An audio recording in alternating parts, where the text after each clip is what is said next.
Welcome to Chatty Sparkly Runners. We've had some, I only put it out today about what are your tips for knowing when you're getting fitter? Yeah, and we've had a lot of replies in a very short amount of time, so that was really nice. Because you forgot to do it earlier. I know, yeah, sorry. So we're going to... so we're talking about those signs. After you mentioned you were talking about recovery last week. Yeah, because we were saying and you're about... maintaining your vitality. Yeah. We were asking people, how do you know that you're getting fitter? Because the last two episodes have been about how do you get yourself through the door, how do you motivate yourself through the door, and then last week's one was making sure you don't overtrain, making sure that you keep that vitality. And of course, if you are feeling that you're getting fitter and that you're getting faster, you're improving, that's a huge then that's a motivator, massive motivator. Yeah, so that's good. So you want to start with yours first? No, you're going to start with yours. What about, we go from beginners. So let's go from beginners. So are we going to run? Are we going to walk? We're going to walk to start with because I'm a bit creaky with the beginners. I would think then that a beginner that's a walk to runner will know they're getting fitter because they're able to run chatty for longer. Yes. So give us some examples. Give us. I don't know what a typical one would be. So we have a start point. We've got a really long stretch down a road. Okay. Yeah. Say it's to the carpet shop. Yeah. Right. Okay. So they all of a sudden realise that they haven't had to walk in that really, really long stretch. Yeah. Okay. Yeah. I'm trying to think how long it is now. Yeah, it's about 800 metres. No, 800. It's as much as that, is it? Yeah, it's a long way. Yeah. Yeah. So all of a sudden they're doing half a mile. The first time they go out, they're probably stopping to walk 3 or 4 times. Yes. Then 6 weeks later, all of a sudden they can run the whole lot. They don't even realise. Yeah, that's fantastic. Think, wow, that's the first time I've done that. Yeah. And the other thing, I think Hazel mentioned it today about how you get up to the top of a hill. How she got up to the top of the hill for the first time because she'd been running chatty and coming back. And all of a sudden she's got to the top of the hill and not even realised that she hadn't stopped. Yeah, that's true. And that's a lovely one, that is, because sometimes for a beginner a hill can be quite a challenge. The other thing people often say to me about 6-7 weeks into a walk to run is they notice that in their daily lives they're a lot fitter. Oh, okay. You know, they'll walk up the hill into town and you know, not get out of breath. Or they're going up and down stairs much and all of a sudden easily. they get to the top of the stairs and they would be a bit breathless. Now they're not. No, So actually they're feeling it in their daily lives. In their daily lives. Okay. Yeah. I think the more experienced runner, are we going to... You're going to make me run? Yeah. I think the more experienced runner just knows they're getting fitter. They just feel it, like the breathing becomes easier. I mean, the couple of people on the thread were saying how they can run the same speed with a lower heart rate, or they're still running chatty, they're keeping their effort the same, but they're running faster. They feel that they're running faster. Yeah, and I think they can tell they've run faster when they look it up on Strava. Yeah, when they look it up on Strava later. I think there's definitely a feel. You can feel it, can't you? Yeah, you just feel yourself getting fitter. I'm running more fluently. Yeah. I feel like I'm cruising along, but I'm still chatty. For me, I find that I'm getting fitter. I know I'm getting fitter because the first sign is that my downhill gets quicker. Oh, right. I might still, only going gentle on the uphills. All of a sudden, sounds a bit upside down. Yeah, all of a sudden I'm going really quite fast on the downhills, and my pulse is still. Is that because your legs are stronger? Do you think? I don't know. I have no idea. Perhaps it's because I was a faster runner. But so. That would work. I think the equivalent of the beginner suddenly realising that they're up the top of the hill without knowing is an experienced runner that has a 1 hour run or whatever. Yeah, a set run that they do.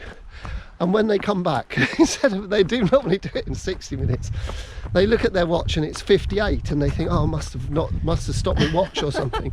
But actually they haven't. They've got significantly quicker. Really quickly. Right, okay, yeah. And it's caught them by surprise. Yeah, if you're not having any symptoms, if you're not if there aren't any signs of you improving. That's signs, yes. Signs, if there aren't any signs that you're improving, perhaps you're not improving because you're probably doing a little bit too much and not recovering. Like we said last week. You really should be improving, at least every 3 weeks. And the but chatty I don't will think make you want you. to get hung up on it, because No. you said this before. Yeah. You start saying, right, well, I've got to see if I'm improving every 3 weeks. That's pressure. Yeah, you don't like You don't want that. You just want to let it. Hey, you've said this before, Colin. You just want to let it happen naturally. Yeah, it's don't one of you? my mantras is just let progress happen, don't force progress. Because when if every run you go out thinking, well, I've got to be running quicker, you won't. You'll just make yourself more tired. So just let it happen. Look at I can super run. I'm running and you're. I'm not running and you're running. Yeah, it's because I'm. Can I look at my list now? Yeah, go on then. See how got a many we've few done. more. Yeah, okay. Of these super comments. We've got a long way to go back to the car today. So Okay. what about being able to chat and run without thinking about running or breathing? Yeah. So all of a sudden you'll find you're running along. You're not even having to think about whether you're getting breath or not. You just keep going. Cruising along. It's that running continuously, isn't it? Yeah. And there's a phrase that we use. I can't remember. Tirelessness. You've got to be we've able had to that run one. with a tirelessness. In other words, to create a feeling of tirelessness, and that's not just being able to run for 5 minutes. That's being able to run for 3 hours non-stop. Yeah, and that's what we've got here. What Alan says, can run at an easy pace for much longer without tiring. That's how you know you're getting fitter, because you used to tire at 25 minutes and now it's 45 minutes, and you come back and you're not tired. That's a really good one. That's a lovely feeling, that as well. to Yeah, know well, that you come back from a nice long run. Yeah. I've done I can that get on for in the the last, garden. I can do other things. I don't last have to go 3 and have a lie weeks. down. Yeah, for the last 3 weeks that's happened to me. I've all of a sudden I've got much more energy. I like this one from Elliot. He has more energy and the confidence to run with people he wouldn't normally run with. Yeah. That's a lovely feeling. Yeah, because that, you're getting isn't it? fitter, You're so getting all of a fitter. sudden you can run with people that you couldn't run with before, Whereas before you and still stay chatty with them. Yeah. And recovery time being quicker. Yeah, that's a really interesting one. Yeah, Jenny said that, and you just think, yeah, recovery time being quicker is really good, because as you get fitter, you are able to recover quicker because your body's adapted, and then you feel great then. And that might mean recovery. You might only have to have 2 days off instead of 3 days off between each run. Right.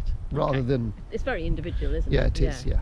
Yeah. And it's that, doing a nice long run and recovering quicker from that as well, isn't it? Okay, good. It's also feeling more comfortable in the first few minutes of a run, in the first 10 minutes. Oh, because you don't have to you go. get into that rhythm much more quickly.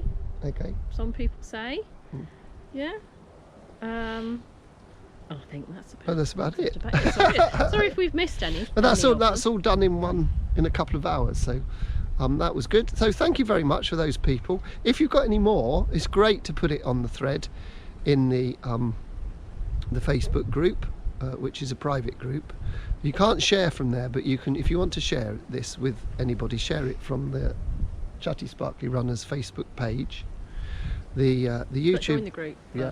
The YouTube discussion. channels has its normal viewers that we see, and you can comment on there. You can press subscribe and ring the bell icon. So have you got an idea for next week now? I think Yeah. we go. I quite like just hearing what people think. So I'm going to go. What's your favourite run, and why is it your favourite run? And I'll talk about some of my favourite runs. That might give people an idea of some new runs to try, because part of this sort of sequence that we're doing is all about motivating people, Yeah, exactly. isn't it? That Yeah. might motivate people, something different that you could do. Yeah. So yeah, what's your favourite type of run? Your favourite run? Yeah, I know What would you recommend for other people to try? I like that. Okay, good. So thank you very much for watching. I hope that you enjoyed it and that you'll watch us next week, and hopefully we get some ideas, and see you next week. Okay, see you next week. Bye.